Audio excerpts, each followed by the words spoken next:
February 10th, 2012. I am Ethan Logan from Texas Tech University. I am substitute chair for today. I am no means a replacement for the lovely and talented Rebecca Lothringer, and I only hope to approach her level of expertise in coordinating this committee's function for today. So I will hopefully, without too many errors or stumble through this process, provide for us a framework for today's discussion. Our first item on the agenda is to go around with introductions for the committee and for our listeners at home who are watching online. So I would like to start right over here with Maggie, if she would start our introductions for today. I'm Maggie Nahosa, Senior Associate Vice President for Enrollment Services at the University of Texas Pan American. Yes, I'm Cheryl Grevenstedt Moon. I work at Texas A&M University at Galveston, and I'm the Executive Director of Enrollment Services. I'm Jeremy Thomas, Director of Admissions and Enrollment Services at Angelina College. Jana Chansey, Executive Director, Enrollment Management Services, Tyler Junior College. Jose Rios, Coordinating Board. And Ethan Logan, Executive Director of Undergraduate Admissions at Texas Tech University. Kristen Reynolds, Texas Education Agency. Cassandra La Chica with the University of Texas at El Paso. Daryl Hendry, Executive Director of Admissions and Registrar, El Paso Community College. Mary Gooch, Director of Admissions, Prairie View A&M University. Cheryl Rich, Associate Director of Admissions, Texas A&M College Station. Pat Ellison, Associate Director of Admissions and Assistant Dean of Graduate Studies at UT Austin. Mary Claire, I'm a member of the Apply Texas technical team.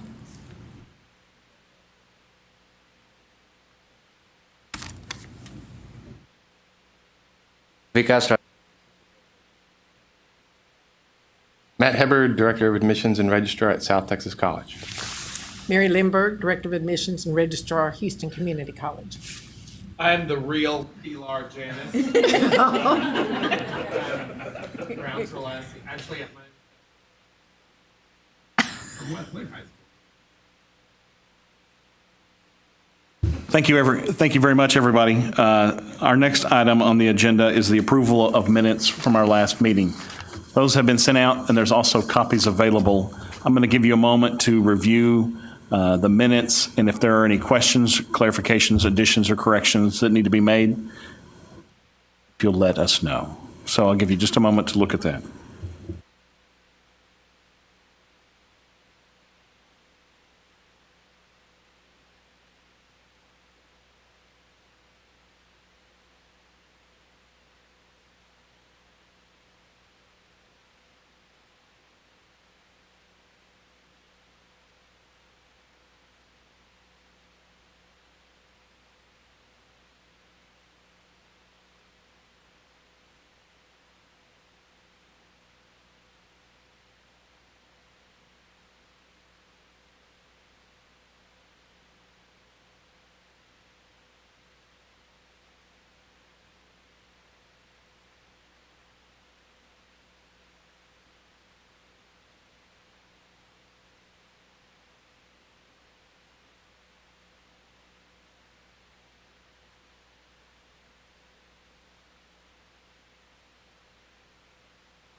I'm sorry.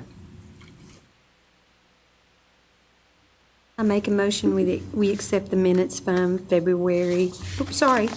December meeting.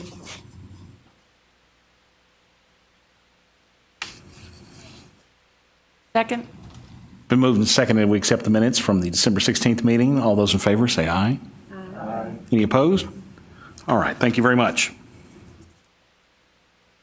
From our old business, we have a consideration of reverse transcript language in the Apply Texas application.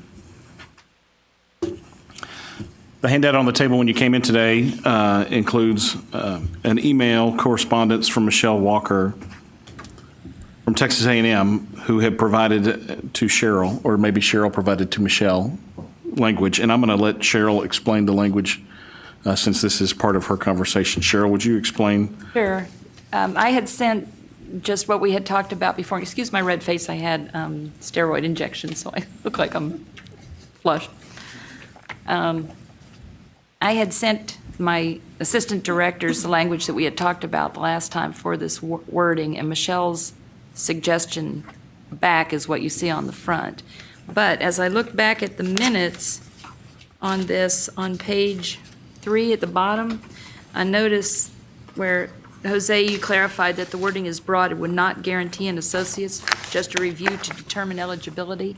So, and I don't see that on our suggestion. So what I thought is, with what Michelle had written, do you consent to allow, not allowing, do you consent to allow your transcript to be shared with the Texas Community Colleges you previously attended for consideration for determining eligibility of an associate's degree, of awarding an associate's degree or of an associate's degree? So that might be worth more consideration that way, adding the eligibility part. I was going to leave it in, determining eligibility for awarding an associate's degree or of a.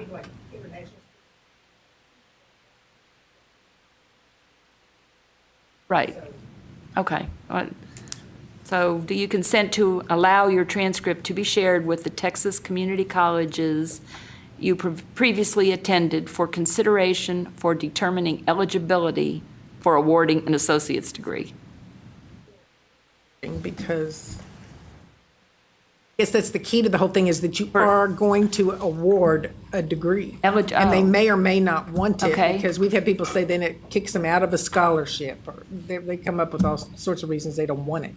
That's the Okay. purpose of asking the question, isn't Yeah, it? but I want to make sure they know you're not only going to determine it, you're going to go ahead and award it. Okay. Because when we do reverse transfer, we don't always ask them. So we just we just post it.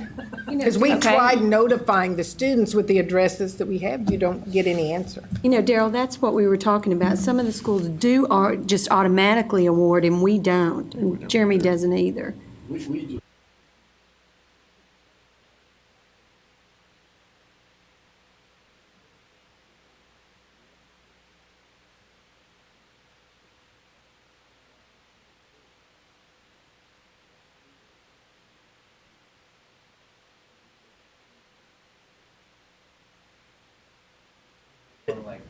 We figure that saves us a lot of extra work instead of asking everyone, 7,500 people. That would have been a lot of work. This way, we only had to correct one record, so. Can I ask you guys, when you get it, do you do a degree audit? Yes. And you do a degree audit. And do you know how many you award? It's anywhere between like 300. You send them a diploma then?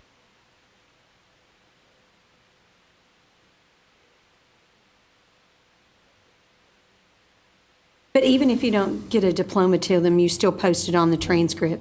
Whether or not they pick up the diploma, we still.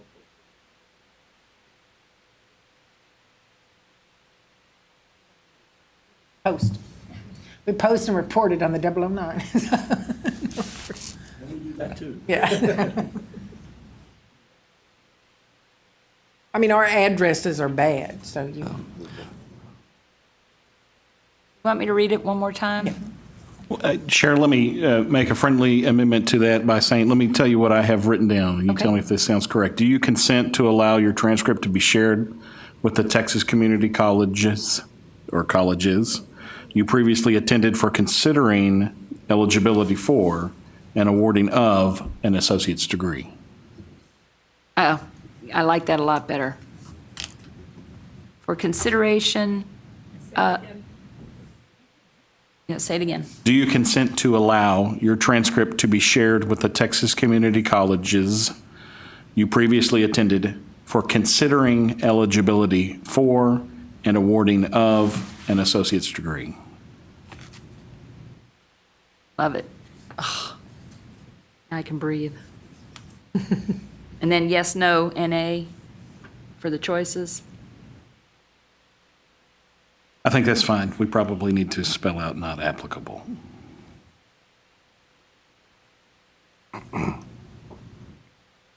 Other discussion on this item?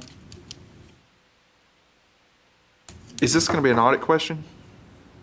What if they skip it? We just assume no? I think the recommendation was to have it a required question and to have the default as yes. Yes, it was in the previous notes, yes. And of course, it will be moved to the certification page.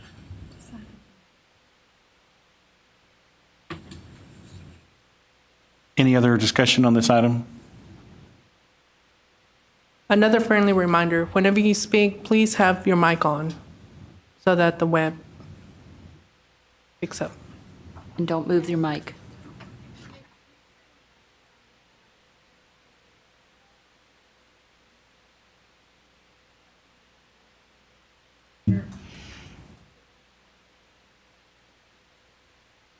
Thank you. All right, I'd entertain a motion on this discussion item. So moved. Thank you, Jeremy. In a second. Second. Thank you, Cheryl. It's moved and seconded that we adopt the language, do you consent to allow your transcript to be shared with the Texas community colleges you previously attended for considering eligibility for and awarding of an associate's degree? Yes, no, not applicable, as a required question to be responded to by transfer or application. All those in favor, say aye. Aye. Aye. Any opposed? Thank you very much. Is there any other old business?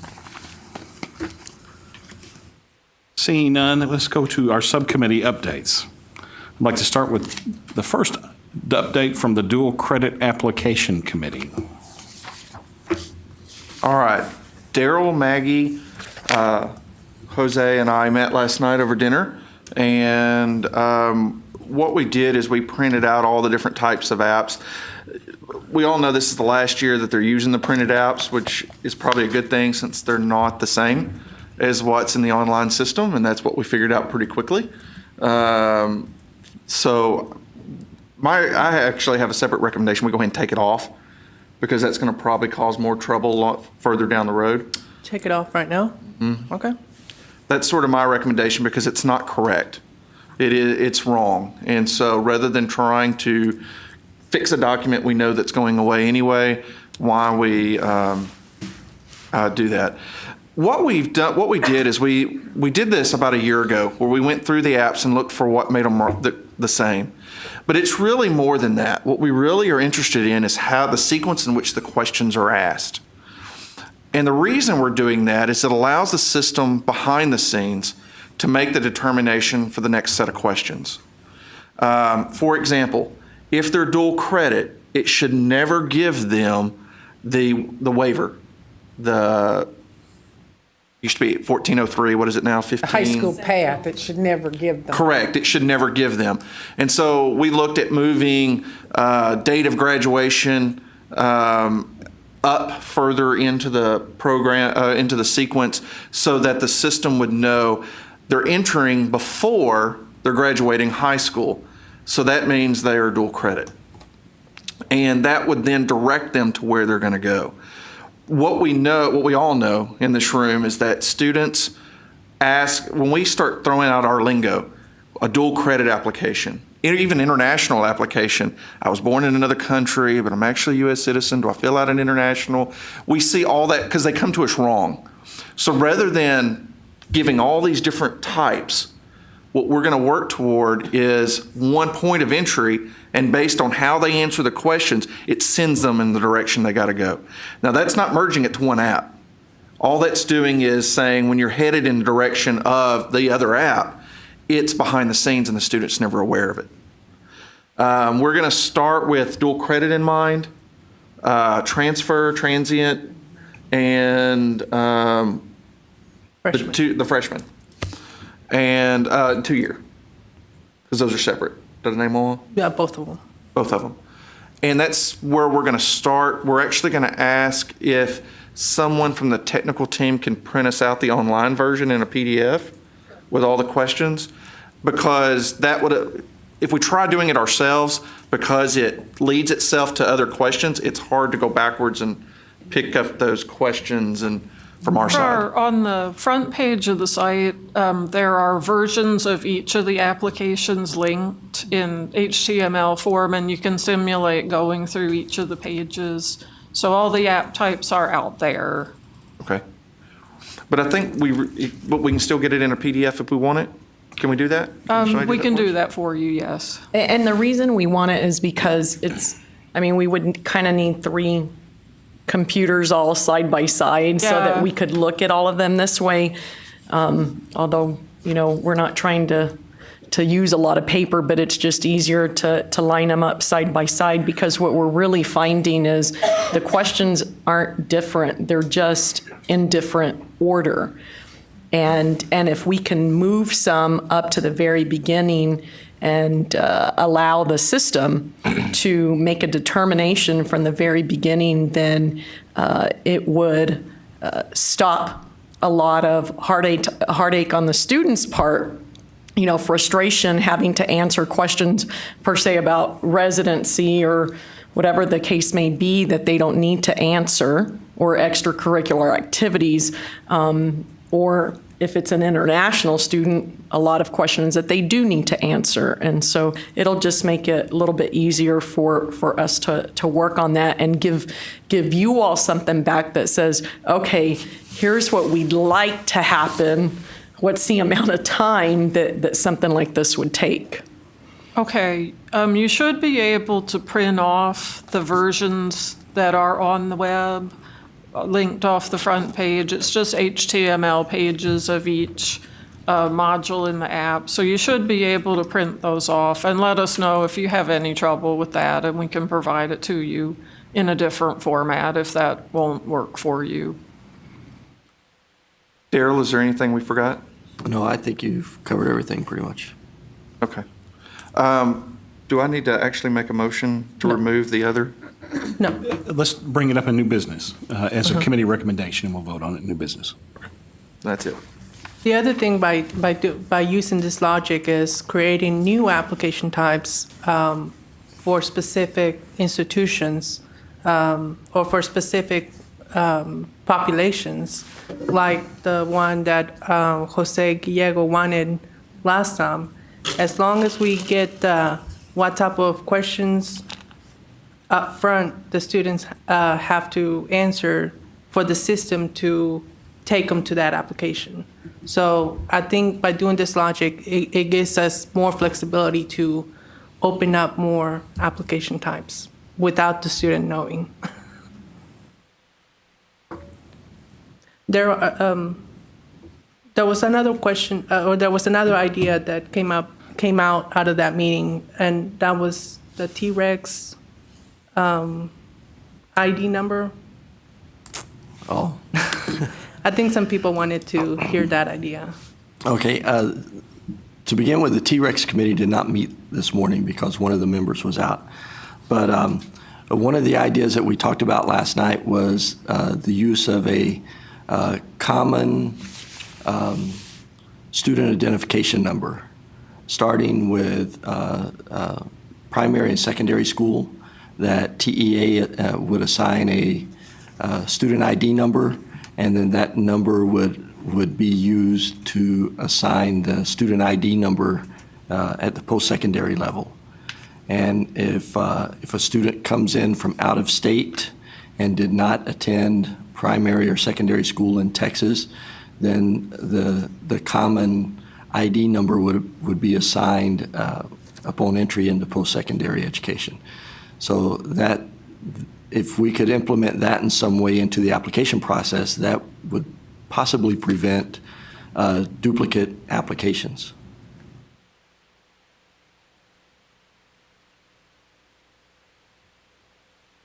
I think this would solve the Mary's concern of students applying in duplicate or applying twice to the same institution, because that would be the common number for Mary's or for the student's database to know that that person is already applied to your institution. Well, and it also gives us a way to link our data as we're sending it up to the coordinating board easier, because they're not required to give us a social, even if they have it.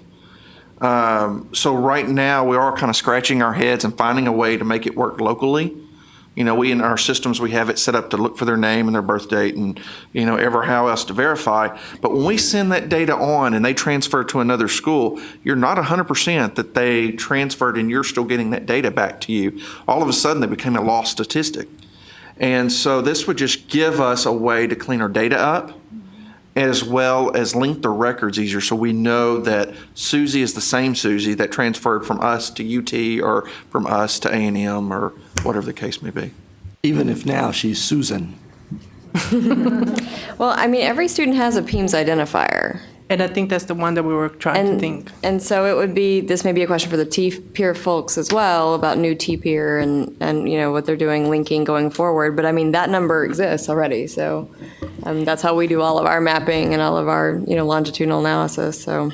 And that number follows the student, right? So they get it in kindergarten, and if they move all over the state, move out of state, and come back, they have that number. Yeah, That's their the number we want. unique individual PEIMS identifier. Now, getting students to know their PEIMS identifier. That's what I was going to ask next. Well, and that was another thing, if they have the PEIMS number, we can probably use that and build a system where it pre-populates a lot of that information from TEA. That was another recommendation that was emailed to me by an outside entity of how to make it easier on students. So if they have the PEIMS number and they put in their PEIMS number, then the application will automatically pre-populate some of that information for them. So it's a benefit for the student, or that would be a carrot for the student to actually type in their PEIMS number, or to find their PEIMS number from the high school. PEIMS for us.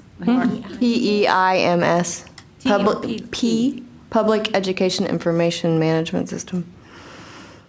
So I think that the whole integration of Daryl's idea and actually having this number pre-populate some of that information for the students, and this might solve some of the addresses issues that y'all have. And the names. And the Only names, name. because it will automatically pre-populate that from a TA database. And at the institutional side, I don't think that would be a major change in our business practices. So instead of generating a individual institutional ID, you would just assign that PEIMS number as it's downloaded as the student ID at your institution. How long is that number? How long is it? It's long. More than 9? More than 9? Yes. Oh. Yeah. Well, but if it was legislatively mandated, then for our systems, Texas Connection would have to fix it, so. I mean, it might Which be we talked about, a might be coordinating worth board a- rule or something. a discussion. The Texas State data system is being designed right now, and so if this would be the time to sort of have that discussion with the TSDS team, to see, you know, how that would fit in with T-Peer and how it fits in with, you know, coordinating board and TEA sharing information currently, and, but yeah, no, I think It would be. worth the conversation. Yeah, because what would be great is that at the end of the junior year, that all that data be fed in to Apply Texas, so when Apply Texas comes up for that senior year cycle, that they're freshmen, you know, that next fall, they're already in there, and a lot of their information is pre-populated, and so, you know, at the high school, the counselors could give out the PEIMS number, they could enter it, and a lot of their stuff would already pre-populate the application. Jeff, Yes, okay, Jeff, in the real world. Jeff, on yours, Most of the apps are done during the holidays when high schools are closed. Mm-hmm. They do not have access to come up to the high school. They're doing, their mothers are doing it. Those are not going to be available to hand them out. Most of the apps are done at home. at the high school level, don't you give student ID? But that's local. Each system, Banner, PeopleSoft, whatever, the high schools have the same sort of thing. Skyward, Sassy, they assign a different number. It is not the PEIMS number that she's referring to. That our system interfaces with, just like y'all's do. So this sounds Sounds wonderful, good. because everything, T-Rex has no connection because it's going through the Speedy server. I went through all of this recently with the stuff that got lost. There's a tracking number. The people on the other side can't even see the tracking number because it doesn't go through the system. It's changing 3 systems. And yeah, that sounds nice, but you're going to have all systems talking to each other to make that reality.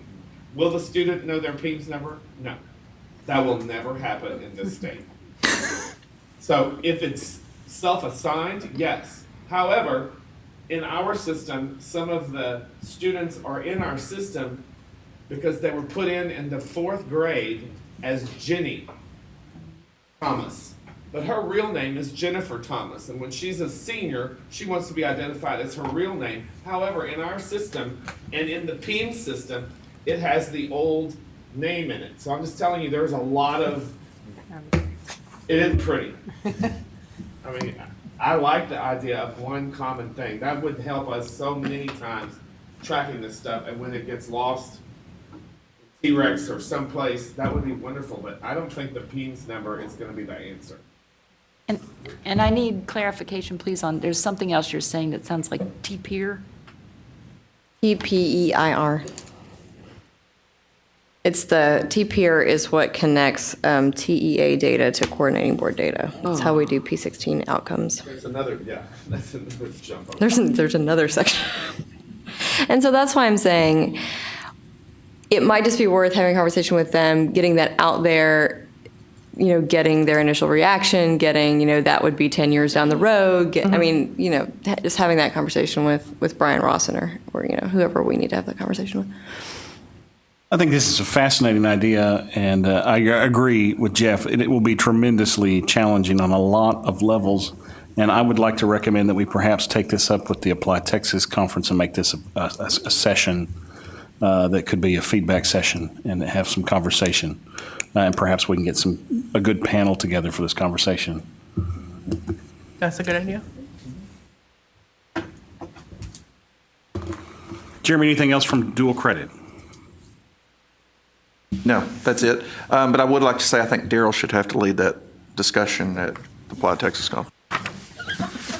Let the record show that Daryl's been nominated for the Apply Texas Talkback session on T-Peer, peers, PEIMS, etc.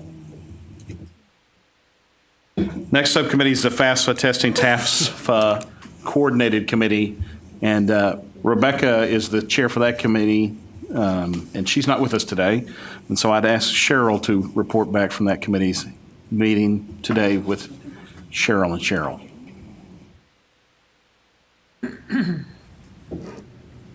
And while she's looking at that information, most of the conversation in that subcommittee meeting today, it was in and around the discussion that we had already in place and was a part of the meeting our last meeting in December. The coordination of the API from the application to TASFA to FAFSA, and that coordination of that information. And I think that that's an ongoing consideration. And the second part of that conversation was about the ACT, SAT database. Researching something from Florida. I don't know who was charged with that, but I haven't heard anything back. Does anyone remember from our previous meeting the conversation about the Florida investigation? We understand that Florida has a means and methodology for securing or receiving, at least SAT data into their state application. I don't remember who was assigned that, but I remember definitely having the conversation. And I don't remember who brought it up either, but Jeff Was it Fuller is the one that brought it up. Either. He's the one that had the names and the contacts, so maybe it I think it we was need Jeff. an email correspondence back with that group to find out where things stand, because I don't have anything to report on it, other than, what? That's a valid report. I'll ask Jeff to respond back to Jose so we can have a distributed conversation about, or his contact, or his knowledge of contact to Florida, to perhaps be a second part of that conversation. I think the first part of that subcommittee work is underway. And so we'll follow up with that.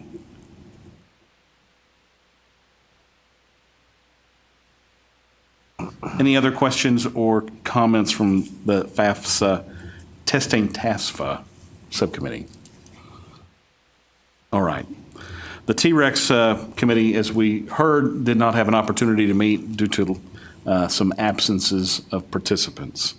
The Student Correspondence Committee met very briefly, and I'd like Cheryl to comment on the Student Correspondence I Committee. didn't know I was on that one, but I was writing notes. So here's what we discussed with Jose a little bit earlier. I don't know if anyone remembers this conversation or this issue, but our first question to Jose was, what does this mean, student correspondence? Because I had one thought, and what it came down to was using Applied Texas to send general correspondence out to students when they apply. And you know, would we, I guess there had been discussion of whether texting, text messages or anything like that. And what we were talking about was that's not really Applied Texas's role. I feel that we need the committee to agree to the premise and develop a one-page generic text of what Applied Texas does at the front end when they get the app, and then a generic text of your university or your institution will take over from here with generic text about what will happen, because specific text would have to be edited on a constant basis, and it's so different from everyone. So this is something in development, and someone had language on it already. Was it you? I don't remember. Who did you think? But I've got some ideas, but I didn't know that committee was going to meet this morning. But I didn't either. But I agree completely with what you said. There needs to be a separation between the expectation of what comes from Applied Texas as being different than what comes from the institutions. So I think basically what we were thinking the first time we talked about this is that the message, the correspondence that is generated by Applied Texas basically confirms that their application has been completed and has been sent to the institution. Because right now, the student doesn't really get that. They get to the point where you want to save this, do you want to submit it, do you want to exit without saving, do you want to copy and send to another institute? But once they log out, they really don't know what happened. They don't really get a confirmation. We actually do send when they first go in and set up their profile, we send them a welcome email. And then when they submit an application or submit subsequent versions of their essays, they do get a confirmation email telling them that their app has been completed and successfully submitted and will be sent to the institution. Oh, okay. And I think don't think we were that's aware the of that. part that we need to figure out, because a lot of external entities don't know that. So I think it's almost like not guidelines or like a page to tell institutions that this is your duties to do this or expectations, but just what's the process of what's the system doing, and what is the community colleges and institutions follow-up emails or correspondence to the students. Not specific texting or not specific text or anything, but just welcome letter, follow-up letter, if they're missing information, financial aid correspondence. So those types of correspondence that the institutions will send to students, not specific text. So are you saying you want to tell each institution what No. missing information letters they should be sending? No. or- Like what they're actually doing. Like most of the institutions send some type of correspondence to students. So it's almost like an educational. It's almost like telling the people like what institutions are doing already, and what the system does. I think it should be more of what Applied Texas does, and anything after that will come from your specific institution. Nice and short. Because didn't this all start from a high school counselor sending an email, not you. Usually the one. I know, but it wasn't you. But I'm not sure that they didn't know that students were, and actually until you said it, Mary Claire, I think the last meeting where we discussed this, I didn't realize Applied Texas was sending an email back to students. And I'm not sure that counselors know that. I mean, I didn't know that was happening, and I'm not sure that the students even realize that they're getting anything back. Where does it go? Whatever email they put on the application? Exactly. Can you provide us some Yeah. next, Sure. redacted names and things? Sure, I can provide you with an example of what we send when It's they almost like submit an app. educating the public of what the system does already. And us too, because, and I apologize, I didn't know that, Yeah. that you sent anything to them. And it's not so much, and I think that's great if, that you are, and that probably alleviates a lot of problems. But I think what brought this up is those, well, we've got a situation, and I'll give an example. A student submitted an Applied Texas application. Well, I say submitted. Let me correct that. He went online, did his profile, and then opened the application part, started filling it out, and then when he got to the end, he deleted it. Okay? He thought that he submitted his application. The high school thought he submitted the application. It was for a dual credit student. The student sat in the class.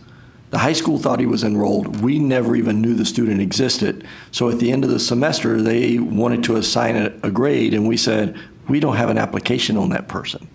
And so I'm sure everyone else that went through it got the notification, whatever it is that you send out, but this student didn't get anything. So perhaps there, in addition to sending something that says, congratulations, we received your application, it's been submitted to the institution, maybe there should say one that says, hey, you didn't complete the process. Are you sure you?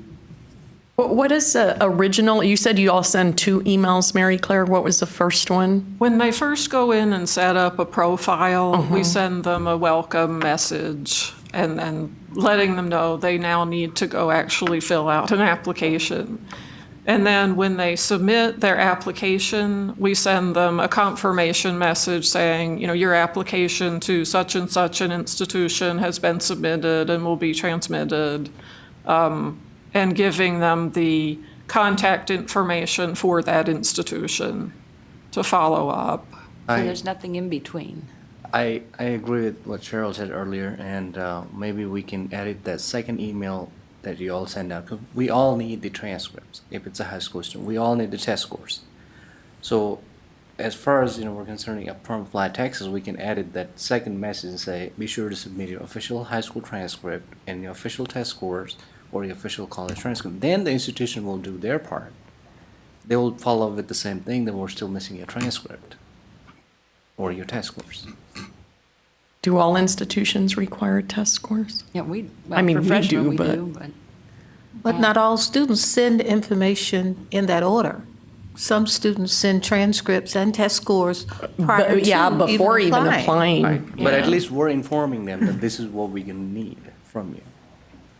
Yeah, I think it would be good to see the emails. But I know that we do, excuse me, and I know that we send, I don't know if Applied Texas, and of course that's what we're going to talk about, should be in the chair of telling them what they're missing. I don't, we've never gone to that for the committee, or as a committee, talking about that. We as an institution download, people who are at this stage for recruitment purposes. Don't forget, you haven't submitted. I see that you're in the, you have an app started to us, but you have not yet submitted. Our deadline is, but.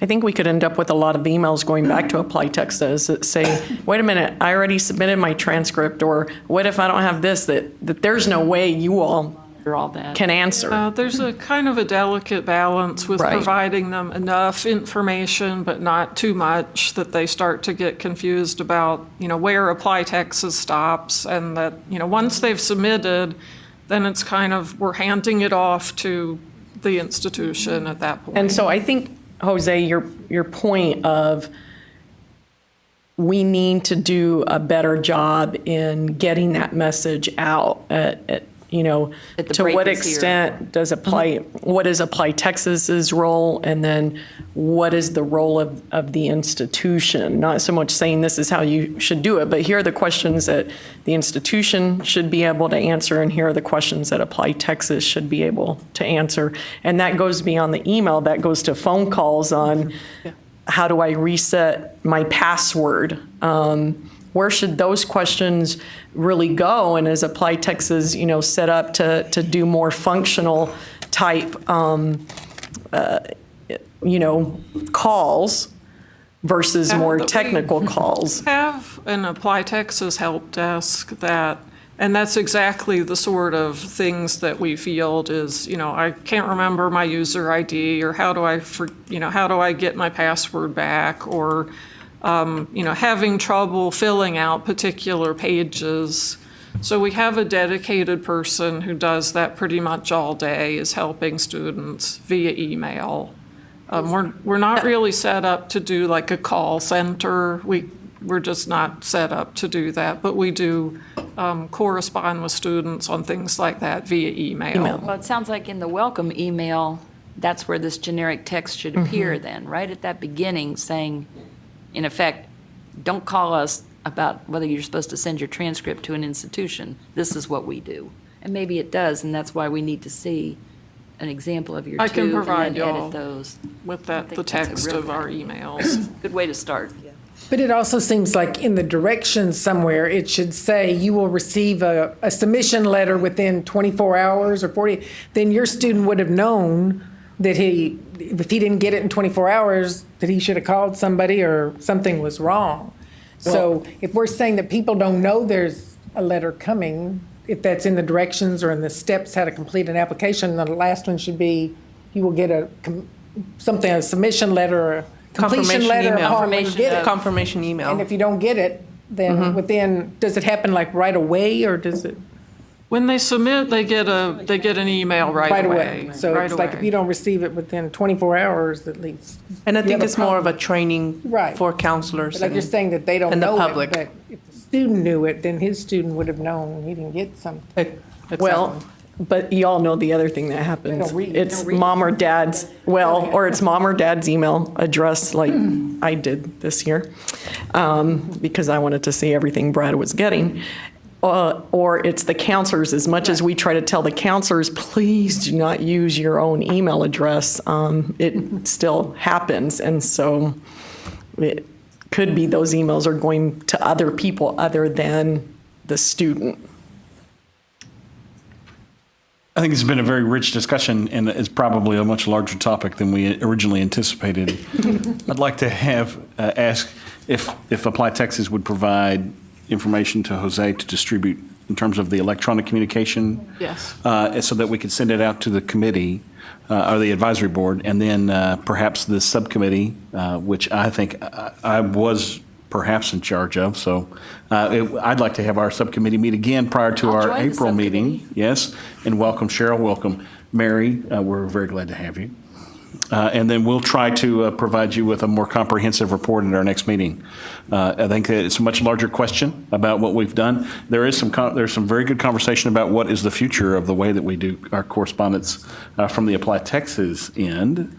And then Daryl raised a very valuable question about how does that handoff happen and what kind of protocol needs to take place there. So thank you very much for that. I don't believe there's any items to take from that other than the information. The Graduate International Subcommittee. Pat? No report. Thank you so much. And the Scholarship Subcommittee, I believe, for the most part, the scholarship subcommittee was discussed in detail at the last meeting, in the conversation that we had pending some intervening considerations from the NCAA in the language that was in the Apply Texas. You remember that, yeah, Cheryl? Yes. Mm-hmm. In the Apply Texas application. That committee, to my knowledge, did not meet again. That was Rebecca's committee, and I don't believe that they have met since then. So I don't believe there's a report for that piece, for that committee. Are there any other subcommittee reports that need to be brought to the advisory board's attention? All right, seeing none, let's move on to the next item on our agenda, the update on the priority recommendation of changes to the application for the 2013-2014 cycle.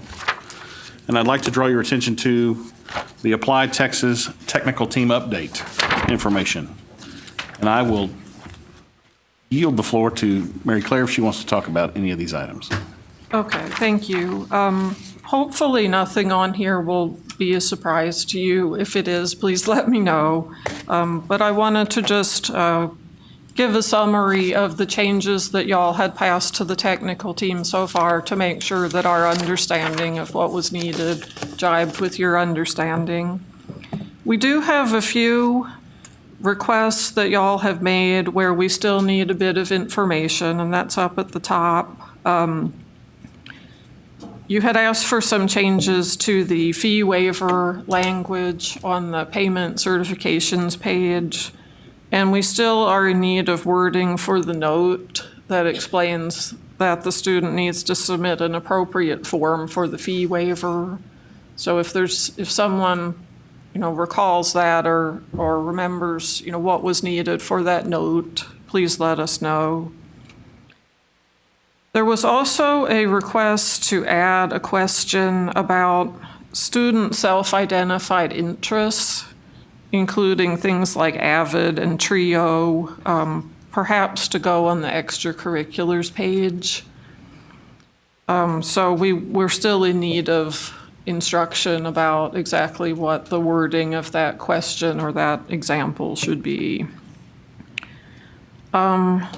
There were to be some changes to our top 10% automatic admission question on the U.S. Transfer app that we need some new wording for that has not yet been provided. And then at the last meeting, y'all discussed wanting us to link to a PDF of TASFA information, and we need more specification on where that should be, what application types need to be directed to the TASFA PDF, and whether you want us to make the applicant check a box to certify that they've read it or at least seen it. So a little more information on that is needed.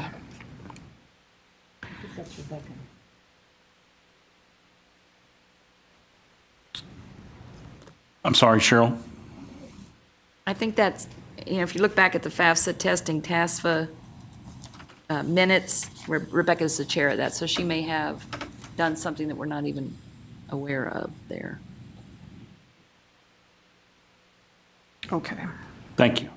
And Jeff Fuller looks like he was handling the discussion of the wording on the top 10 question.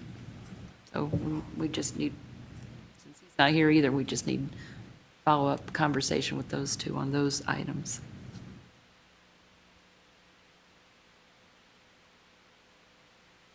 Okay, just to run through quickly the changes that we've committed to put in the 2013 app. On the SSN field, we're going to disallow numbers beginning with 9. We also had a request from Artie Schneider at Texas State to add a few additional audits, which was a very reasonable request. So in addition to disallowing the 9 numbers, we're going to disallow SSNs where any portion of it is all zeros. No 666 in the area SSN. And there are a couple of known SSNs that have been invalidated by advertising appearing in ads that we will also weed out. So hopefully that will eliminate some bogus SSNs. A few minor wording changes, deleting mailing from the permanent address, changing postal to postal zip, taking out redundant emergency labels on the emergency contact. The veteran question, the wording options will be changed according to the instructions that you provided. Emergency contact question will be required, and the student will be asked to provide a phone or an email or an address. They will not be forced to provide all three. So we've changed our back-end requirements there. If they do provide all three, that's great, but they don't. We will not require them to provide all three of those. Mother and father educational background unknown will be added as an option. Same deal on family income. Reverse transfer question we discussed. And let me clarify this. Does that wording need to appear on just the U.S. Transfer app or U.S. Freshman and Transfer? Or both? In theory, it needs to be on all US apps, doesn't it? You tell me, we can put it on. Well, yeah, the readmit, I don't know. But I think it should be on the freshman and the transfer app. That was the discussion, to put it in both. the Okay, transfer. U.S. freshman and transfer, and let us know if it needs to be in additional app types. You're thinking of something, saying if a readmit comes back and then all of a sudden decides, hey, this will go toward giving me an associate degree on top of it. Well, I was also thinking of community college to community college because it doesn't seem to limit itself that way. So it could be in the 2-year app also for those who, started with me but then went to El Paso. But definitely on the freshman, because we talked about that, where I may have a student that was dual credit with me that's already completed 30 hours and transfers, even does the freshman application, but we want to be able to transfer back for completers too. Good idea. So U.S. freshman, U.S. transfer, and 2-year, sounds like, definitely. Okay. Thank you for clarifying that. On the other side of your sheet, continuing, we will add the non-degree seeker option for the international transfer application. The short and mini semester question has been deleted for 2013. Changes to the teacher certification levels, that has been postponed pending TEA board approval of what the new levels should be. The extracurriculars module, y'all requested that we make it a required part of the international transfer application, and it will be starting in 2013. On the extracurriculars page, you asked us to remove any any references to specific sports. So we did take basketball away and just replace it with generic team to satisfy NCAA rules. Payment method, combine check and money order and replace the term exemption with waiver. Fee waiver option will be at the end of your list of payment methods. Explanatory notes in blue text will be larger on all pages. And we had a request to mark the mandatory questions on each page with an asterisk or required. So we will now mark all questions that are required with the small word that says required, which should be a real boon to applicants who are working through the app.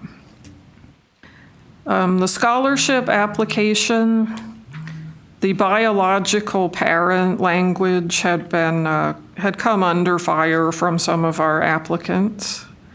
And so we have changed the reference to biological father and mother to just father and mother with an explanatory note, maybe biological or adoptive parent or legal guardian was the language that we chose there. And the disability question, of course, has been removed, was removed this cycle, and of course will be removed for next cycle as well. In the administrative suite, we have added a financial and alternate financial contact block of information on the university contacts page. And you will also be seeing a note there if you have not reviewed that page in more than a year to make sure that the contact information is up to date. In addition, the team is working on a few projects that Jose has requested from us. And I wanted to also let you know about a couple things we were doing behind the scenes. We have started logging user errors, and it's just a treasure trove of information about where people are getting hung up on the app. So we're currently collecting data, and we'll soon be mining that data for ways in which we can make the app a little bit more usable, flow better. We also recently performed an accessibility review, and fortunately only, very minor problems cropped up, but we have corrected those, so we should be in very good shape in terms of accessibility. So that's where we're at thus far for next cycle. Thank you, Mary Claire. Are there any questions for Mary? Yes. I hate to go back, but to page 1, at the very bottom, the reverse transfer question, I'm still concerned about, as I stated the last 2 meetings, the putting any type of statement or question about that on the 2-year application. And my concern is this, is that if we put it on the 2-year application, that implies to the student that we have to get their permission before we award any transfer credit that comes to us on a transcript. And we get transcripts all the time before they get to us, sometimes before we even get an application, and after they're with us. And a lot of times we don't know when students are concurrently enrolled at another institution after they've been accepted and are attending with us, or if they stop out for a semester, go someplace else, and then come back, and then we receive a transcript from wherever else they're attending. This implies that we have to get permission from them before we evaluate that transcript to make sure that they ask for it to be sent to us. I don't know if we want to go there. Well, now that you said that, Daryl, we look back in the notes, it says, recommended that the student has to have 30 hours at the community college and complete 90 hours at the university in order to consider this option. That's right. And I think what we had discussed last time was that this question would be on the 4-year application, the freshman application, because the way the law is written and the rules are written, that it applies to the 4-year institutions in their responsibility to look at students that have come to them from a community college in Texas without earning an associate's degree and getting those transcripts back to the community colleges so that they can be evaluated. Nothing in there says, tells the community colleges anything about how to do that. I mean, it's assumed that we're going to follow our degree audits and the way that we normally award degrees to our native students.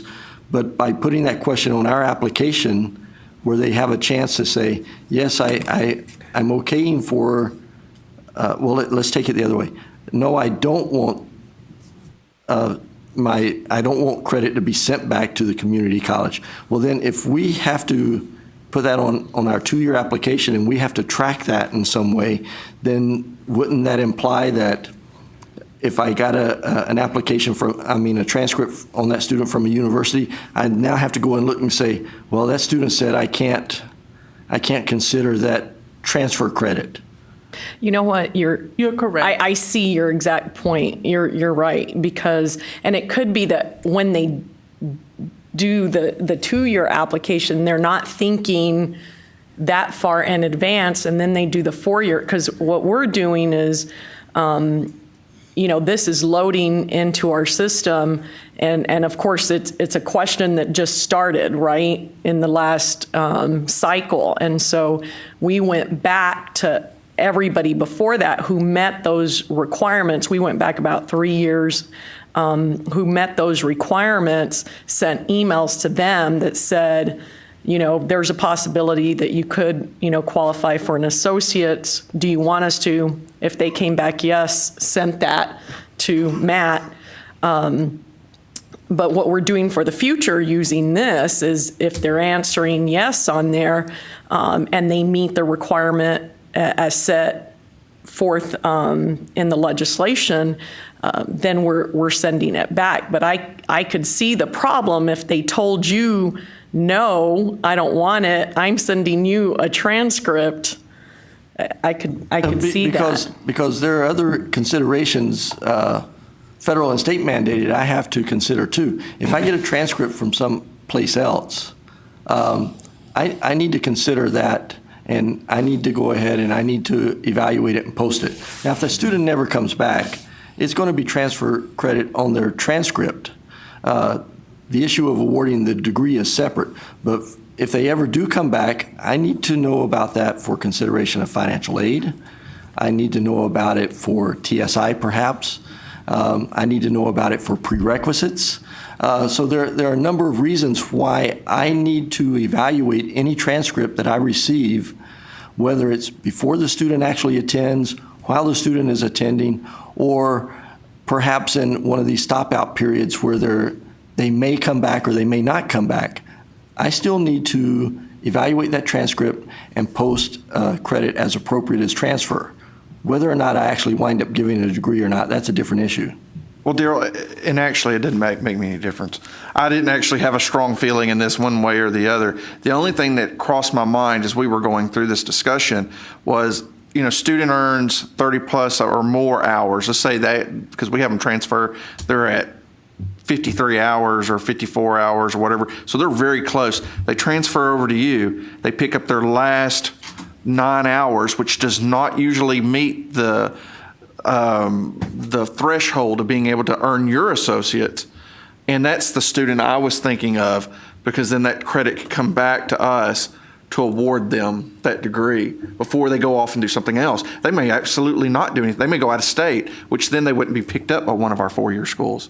And so I was just trying to think of those students who are right there. They got it.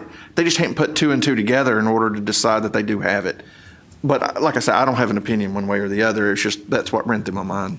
Okay, and I appreciate that. Another item for consideration, even though we went with the figures of 90 hours and 30 hours or something like that, we have a different perspective of this issue at UTEP and EPCC. They go a little bit further on this than the 90 hours. They look at core completion and did you transfer from there and you didn't complete, and they send us a list and we look at it. We're not concerned about 30 hours or 90 hours. We're looking at are they at UTEP? Did they complete the core there? And then we look at, did they satisfy the residency requirement of 25% of their hours at our school? So it doesn't matter if they've earned 15 hours or 30 hours or 60 hours at UTEP, we still consider those that we're looking at satisfying residency at EPCC. So I just don't know where to go on that. Well, like I say, I don't know. It doesn't matter to me. I mean, that's absolutely fine with it not being there. It's just, I was thinking, I mean, y'all have a unique situation going between your two schools. Yeah. And so most of the rest of us don't. And that's sort of where I was headed with this. But like I say, I have not put that much thought into it as you have over the last few minutes. So it's fine with it not being there. It is, I mean, you're right. The law just specifically states the 90 hours for four-year institution, so it doesn't make any sense to put it in a two-year application. Okay, that's my point. Yeah, Okay, thank you. well taken. Take it off the two-year. So the clarification for that item is the reverse transcript question or reverse transfer question wording will be placed only in the U.S. freshman application. Is that correct? And transfer, U.S. freshman and transfer application. But not the two-year application? Okay. Other questions or comments on the Apply Texas Technical Teams update? Just wanted to give a little information about the FAFSA information. What we're basically doing is creating, we have the financial aid information data from the Department of Ed. What we're trying to do is filter the data, Apply Texas create the report, and then push the data of the report to all counselors in Texas. So if they have access to the council suite, they would have access to who has completed a FAFSA application from that high school. There's no matching, there's no uploading anything. We did have a pilot that was the process of high school counselors going in and uploading a file, and then we would match that file with the federal FAFSA database. But at this point, the easiest way to do it is just push the data with Apply Texas. I think with this project, we would have more usability of the council suite, because counselors would definitely have a benefit to come in every week to check to see if the file has been updated, if their students have applied. So I think this will be a very good incentive for counselors to set up an account with Apply Texas. I think we're trying to have this done to have a good impact this year in a month. So hopefully we'll have everything up and running in a couple of months. So your counselors should be able to see their FAFSA information on their kids.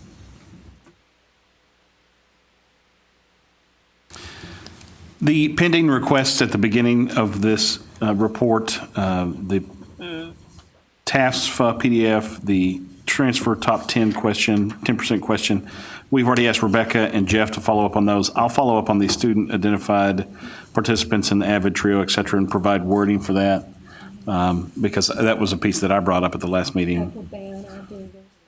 Okay, and so if you have comments on to that extent, and I will try to forewarn Jeff and Rebecca and me, if you'd like to forward comments to me about the questions about AVID trio, et cetera, to incorporate into a statement, a question, then by the next meeting I'll have that for the technical team to provide clarification for those items, those items there. We need somebody to take on the task of wording for the payment method and fee waiver information. Do I have any stout-hearted volunteers? Thank you so much, Pat. Okay, and so. When do we need to have this done? I think we need to have it done not by April or by the next meeting. We need to have it done in a couple of weeks so that we can have enough time so that UT has enough time to implement the changes. So if we wanted to have like a work group to look at the idea, or if we need to just pass it around via email, but we do need to have all of this done as soon as possible. I think that we can accommodate the timeline and have this information circulated. So we'll Again, if it's all right with you, Hosea, we'll try to funnel everything to you for you to circulate to the group. That'll be perfect. Okay. And I'll try to get those coordinated between these leaders, Pat, Jeff, Rebecca, myself, to get those taken care of quickly. So in the next week or so, if you have comments on any of these items, please filter them to those individuals, and then we'll try to get that information to Jose by the end of the month. So. Perfect.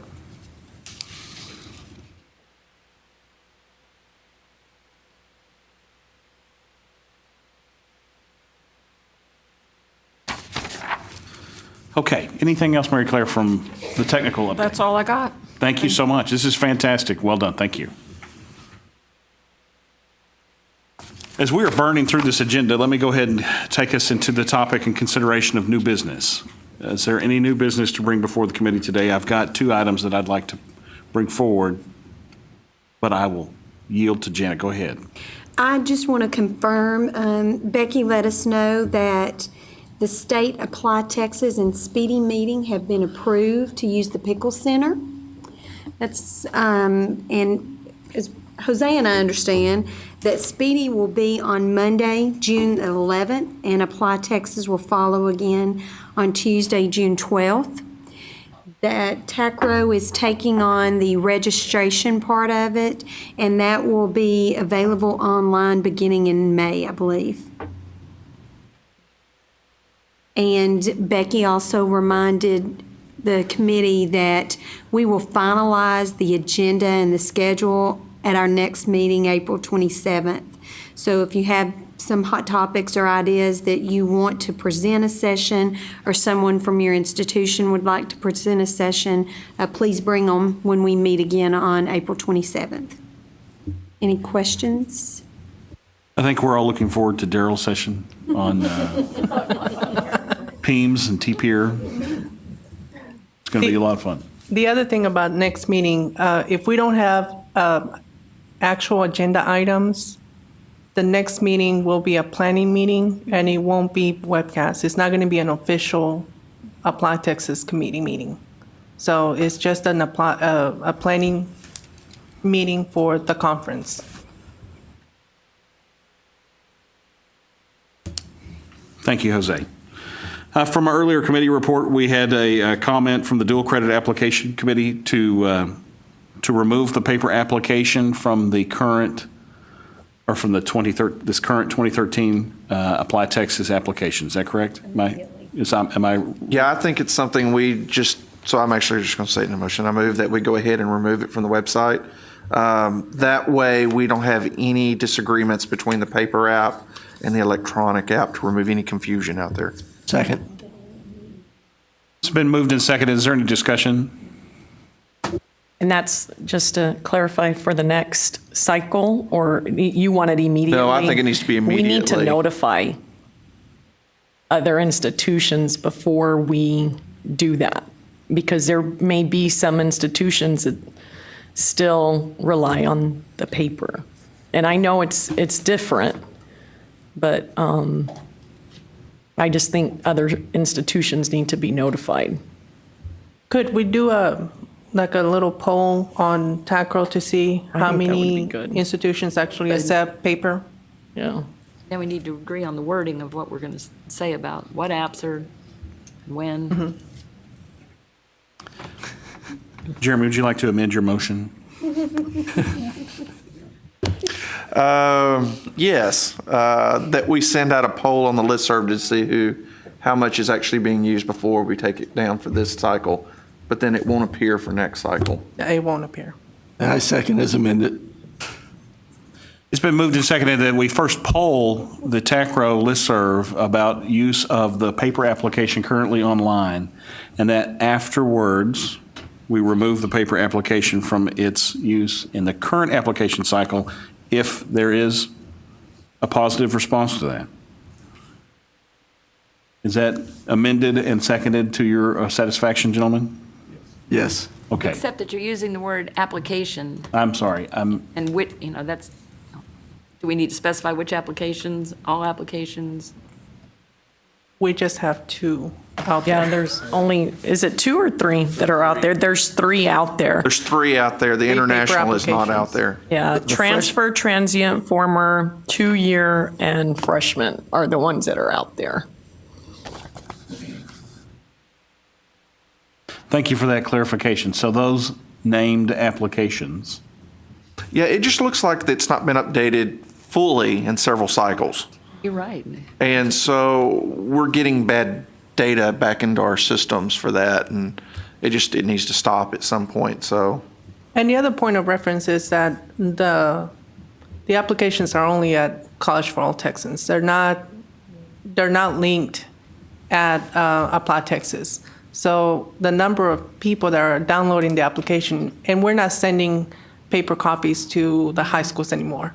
Right. So the number might be very low of even students printing out the application. Quest. I agree. I think we need to get rid of it. I just think that the minute that we do and don't tell individuals that, other schools that we've done it and all of a sudden it's gone, it's better to do it the other way around. I agree. any other discussion? I just have one comment about the application. When we say paper application, I mean, we will still be able to download it, right? Not the dual credit one, but the journal app, because we still do manual processing. What do? We download in our office and put the data manually in the system. But you're downloading from, they've gone online and Yes, done it, and you're yes. downloading and printing. Yes, we're talking about these applications out there that you could print out, fill out, and Right. turn No, in. we don't And use they that. don't match the online. Right. And I don't know who would be using them, but the minute we don't think anybody is, somebody will be. Yes, you're right. But Vic, are you like us? We have our own off our website printable application, just the day of registration when online's not there. So that'll still, you can still use it. I think that's the College for All Texans one. Okay, thank you.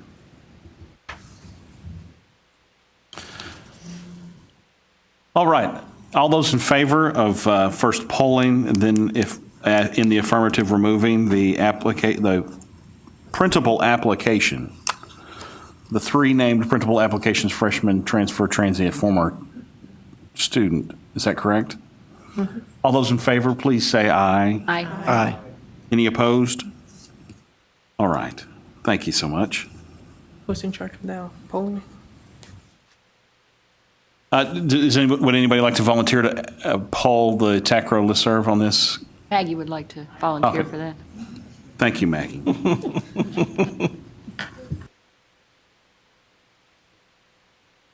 Any other items of new business? I'd like to introduce an item of new business for consideration to the advisory board, and that is a question of the assessment of the data in total of the Apply Texas application cycle, and perhaps building a methodology to review that data and to provide feedback based on the common applications input variables. And so looking at the, even if it's at the beginning, just a cursory examination of the reported data and what that looks like. So to take each question and to provide an aggregate of the responses of the students as a function of a review of the student population who are applying to institutions of higher education in Texas in a given cycle.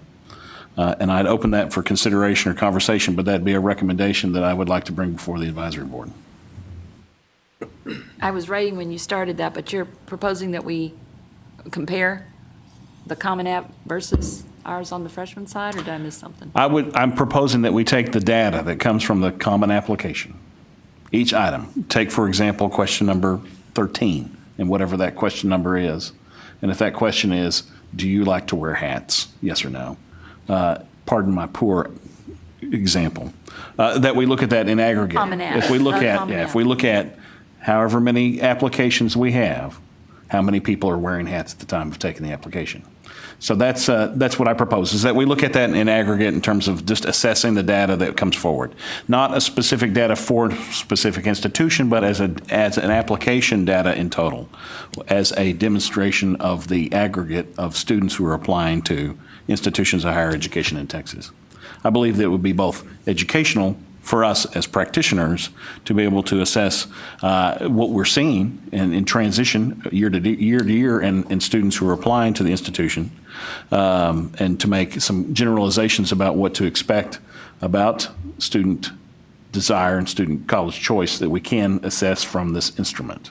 In our meetings, we've often brought up the Common App as comparison conversation of what they're doing, and I think this is an appropriate. I would leave individual institutional assessment to the individual institution, but with a common data set of the common application as a comparison. But no, Mhm. and we really haven't done that. We talked about it way back, but We're actually thinking of, we do have another request for UT to actually bring in data into the coordinating board and store that data, do a data warehouse, and create some reports for external viewers. But this is more in-depth than what our request was. We were basically trying to get some reports out there of how many students for a particular high school and for the state applied to Common App. Common Application. So those type of reports. But yeah, this is more of an assessment that we haven't thought about. Well, we haven't yes and no. requested. I think that yours is equally as complicated in terms of just, questions about individual participation from high schools and so forth, equally as valuable. This one I was just perhaps starting with a method just to review just the whole, the sum total. Exactly. And perhaps that's something to do. I don't have a response to perhaps the logical procedure going forward from this, because I don't know how the coordinating board or the Apply Texas technical team would coordinate that. But I do want to introduce the idea and the topic because I think it's something of value for all of our constituencies. Yeah, at this point, we just wanted a couple of fields. I think we requested probably 15 fields from each application to do some analysis and reports. The main reason that we wanted to do that is because we don't have any historical data. Apply Texas destroys the data once it's, and you can correct me if I'm wrong. From what I understand, they destroy the data as soon as it gets transferred to the college. We retain it for a couple of cycles, and then we have a scheduled purge process where we'll purge records older than a certain cycle off of our files. And I did tell Tim to stop the purging for a little bit until we know exactly what we want, what fields we want. So at this point, Apply Texas is not purging any data right now until we come up with a plan of what data we want to store at the coordinating board and what data we want to is good to analyze as a state. Jose, and I'm going to bring this up again because I mentioned that earlier this year, is that if we hold on to that data too long, then we're going to start seeing increased cost to institutions as we have to expand our data storing. We understand capacity. that. We're Because this is data that actually belongs to the institutions and not just to the coordinating board. We're trying to finish the process or the project this year, and then we are seeing some. We're mindful of costs, believe me, and we're also trying to see. We're also seeing cost savings that from this year and the prior years, and we are gonna get a report from UT of actual expenditures so that any cost savings that we had on the previous 2 years will be given to the community colleges or will be given to the institutions. So the third year of the contract, we're just going to charge if we see any savings on the first 2 years, we're not going to charge the full $599 to the institutions. So we're mindful of costs. Can I just make sure I understand? We're not comparing Apply Texas data to the Common Application data. No. No, the Apply Texas data, I was using that In the generic sense. Okay. The Texas Common Application. I was just excited about how we were going to get common application data. It's like, wow. Once the data is transferred to the coordinating board, then UT can pretty much start purging more or faster than their schedule, than the current schedule. So we are going to see some savings in the future. The cost is going to be the coordinating board, basically, storing the data. Now I'm confused. What is it that you wanted to do, Ethan? Because, I mean, the Common App is the Common App, so that's where my head was, and that's not what you're talking? No, I'm talking about the Apply Texas application. Okay. And I use the term the common application. Yes. In a generic sense. Okay. That it's the common application for students in state of Texas. Just a reminder, we have to be careful of that because that's trademarked. I'm aware that it's Yeah, trademarked, and that's why I did not capitalize those words. Oh, I'm sorry. When I said them, yes. I interpreted a capital I T. appreciate that. I appreciate that. So the Apply Texas application, to take the Apply Texas application data and to provide assessment of that data.